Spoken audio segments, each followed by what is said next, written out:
नमस्कार, स्वागत आहे सर्वांचं आपल्या यूट्यूब चॅनलवरती। नमो शेतकरी महासन्मान निधी योजनेच्या हप्त्यासंदर्भात अनुदानासंदर्भात सगळ्यात मोठी अपडेट समोर आलेली आहे। शासन निर्णय निर्गमित झालेला आहे आणि अधिवेशनादरम्यान कृषी मंत्र्यांनी सुद्धा या योजनेच्या निधी मंजूर संदर्भात माहिती दिलेली आहे। त्यामुळे नक्कीच हा व्हिडिओ महत्त्वाचा आहे, शेवटपर्यंत पाहणं गरजेचं आहे। सोबतच तुम्ही आपल्या चॅनलवर पहिल्यांदा आला असाल तर नक्की चॅनलला सबस्क्राइब करून ठेवा। या योजनेच्या सर्व अपडेट तुम्हाला वेळेवर पाहण्यासाठी नक्कीच तुम्हाला उपयोग होणार आहे आपल्या चॅनलचा। तर पहा, नमो शेतकरी महासन्मान निधी योजनेच्या 9व्या हप्त्याच्या प्रतीक्षेत असलेल्या शेतकरी बांधवांसाठी कृषी मंत्र्यांच्या माध्यमातून माहिती देण्यात आलेली आहे। नमोसाठीचा जो निधी आहे तो मंजूर झालेला असून लाभार्थी शेतकऱ्यांची संख्या 90 लाखांपेक्षा जास्त आहे आणि ही संख्या वाढतच असताना नमो शेतकरी महासन्मान निधी योजनेसंदर्भात महाराष्ट्र शासनाच्या माध्यमातून एक शासन निर्णय निर्गमित करण्यात आलेला आहे। ऑफिशियल म्हणजे हा जो शासन निर्णय आहे तो सुधारित पीक विमा योजनेअंतर्गत आहे।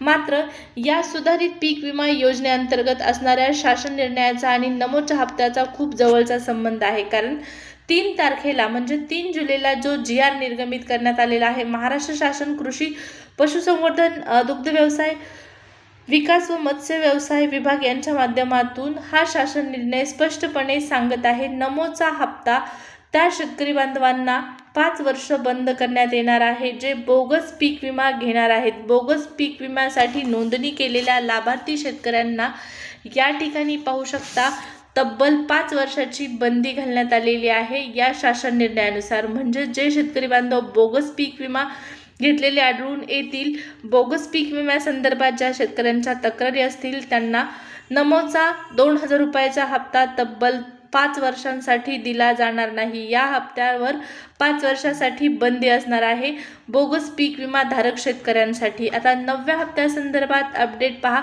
शासन निर्णय आलेला आहे, कृषी मंत्र्यांनी माहिती दिलेली आहे। मात्र नमोचा नेमका हप्ता कधी जमा होणार, 9वा हप्ता कधी जमा होणार या संदर्भात तारीख आणखी डिक्लेअर झालेली नाही।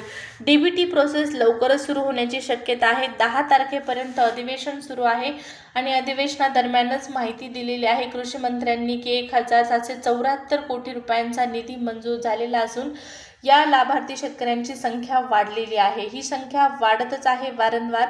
आता 90 लाख आकडा केव्हाच पार झालेला आहे आणि 9व्या हप्त्याच्या वितरणानंतर 10व्या हप्त्यासाठी सुद्धा पात्र ठरलेले आहे शेतकरी बांधव। मग 9वा आणि 10वा हप्ता एकत्र येणार का, एकत्र दिला जाणार का, हा प्रश्न सध्या तरी अनुत्तरित राहिलेला आहे। मात्र या प्रश्नाचं उत्तर ज्यावेळेस DBT प्रोसेसला सुरुवात होईल त्यावेळेस आपल्याला मिळणार आहे। 2000 रुपयाचा हप्ता क्रेडिट कधी होतो हे पाहणं तितकंच महत्त्वाचं असणार आहे। या हप्त्याच्या वितरणासंदर्भात ऑफिशियल अपडेट आली की तुम्हाला तात्काळ कळवण्यात येईल। त्यासाठी सबस्क्राईब केलं नसेल तर सबस्क्राईब करून ठेवा। धन्यवाद।